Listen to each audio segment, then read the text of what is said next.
Benarkah Indra Kents dan Doni Salmanan bekerja sendirian? Adakah aktor intelektual lain yang mendalangi sekaligus menikmati keuntungan besar yang tak terjangkau hukum? Akankah orang-orang ini yang dimaksud oleh jajaran kepolisian tengah diselidiki? Dengan sejumlah pertanyaan ini, kami mendatangi markas para investigator transaksi keuangan Indonesia, Pusat Pelaporan dan Analisis Transaksi atau PPATK. Jadi bagaimana kemudian penelusuran aset dan juga dana dari beberapa orang sudah ditetapkan sebagai tersangka berkaitan dengan kasus penipuan berkedok investasi dengan aplikasi binary option. Kita akan langsung berbincang. Saya sudah janjian kebetulan dengan Kepala PPATK, Pak Ivan. Apa kabar? Selamat pagi, Pak. Gimana kabarnya? Sehat? Sehat, ya. Pak. Alhamdulillah sehat ya, Pak ya. Alhamdulillah sehat. Harus sehat sekarang. Pak, langsung saja, ini ada beberapa hal yang ingin saya tanyakan berkaitan dengan isu yang sekarang masih menjadi sorotan publik, Pak.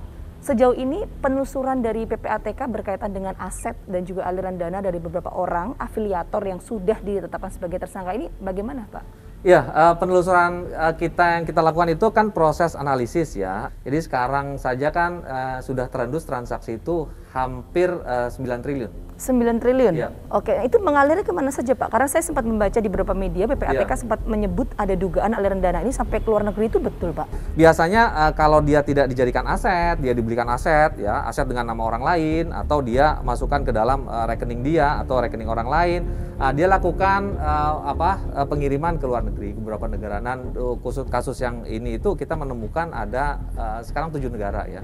Ada yang dekat-dekat kita, ada yang di Belarus, ada yang bahkan di sekitar wilayah Rusia sana banyak juga kita menemukan. Ya. Oke, Pak, yang tadi Pak Ivan sampaikan mengenai nominal aliran dana itu berkaitan dengan 2 orang yang saat ini ditetapkan sebagai tersangka? Enggak juga. Oh, tidak juga? Enggak juga. Terus bagaimana itu? Kita kan banyak yang kita lihat sekarang tidak hanya 2 tadi, jadi banyak sekali memang yang kita lihat. Makanya kan dalam beberapa kesempatan kami menyampaikan kepada publik bahwa yang terjadi sekarang itu sebenarnya tidak hanya terkait dengan 2 pihak. Ada modus-modus yang kurang lebih sama lah, identik yang dilakukan oleh 2 orang yang sudah menjadi tersangka ini, menghimpun dana publik, kemudian melakukan pencucian uang, membelanjakan dengan harta kekayaan gitu ya. Nah itu banyak pihak kemudian kita eksplorasi yang muncul sekarang ini kan 2 pihak ini nih. Tapi kita masih berproses terus. Oke. Ya, insya Allah makin itu. Nah, Pak, sejauh ini PPATK sudah memiliki data penelusuran misalnya, Pak ya, tadi kan Pak Ivan mengatakan bahwa dana atau aset yang dimiliki oleh afiliator ini, 2 orang ini, Doni Salmanan dan Indra Kents, ada yang memang ini milik pribadi, tapi ada kemudian ini dari pemodal. Nah ini persentasenya seperti apa sih, Pak? PPATK belum mengkalkulasi itu karena kan berkembang terus datanya. Hampir tiap hari kita berkembang terus kan. Pembukuan kita lakukan hampir tiap hari, kemudian temuan orang yang terafiliasi juga hampir tiap hari kita temukan. Terlepas dari kemudian dia sudah alihkan dananya, tapi kan PPATK terus bekerja dan berkomunikasi dengan pihak pelapor kan. Sehingga rekam jejak dari transaksi itu sekarang semua kita sedang tarik. Kalau presentasinya ya pastinya banyak kan yang diperoleh dari masyarakat yang ditipu gitu ya.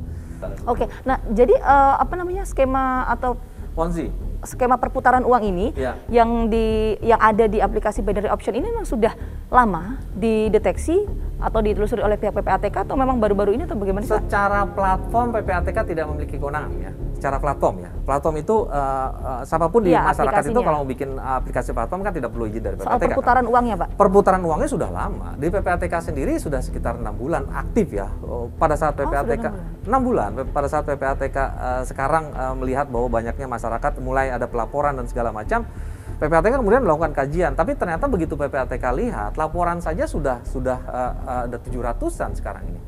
Laporan yang PPATK terima terkait dengan operasional kegiatan yang model-model seperti ini itu sudah 700-an. Yang itu yang tadi angkanya menjelang 9 triliun tadi. Oke. Angka perputaran transaksinya yang menjelang. Angka perputaran transaksinya, oke. Pak Ivan, tadi Pak Ivan kan sempat menyebutkan ya Pak ya bahwa aset atau kekayaan yang dimiliki oleh para afiliator ini ada yang dari kekayaan pribadi, ada yang dari pemodal. Nah, kalau misalnya kita bicara dalam konteks aset yang mereka ini dari pemodal, apakah kemudian kegiatan yang selama ini atau transaksi yang mereka selama ini lakukan ini memang aliran dananya juga terdeteksi ke pemilik modal ini atau bagaimana kalau pemantauan dari PPATK? Dalam konsepsi follow the money itu kan kita harus melihat apakah target kita itu adalah hanya sekedar nomini atau orang suruhan, atau apakah dia menjadi beneficiary, atau apakah dia kemudian menjadi ultimate beneficiary, paling ujung gitu ya.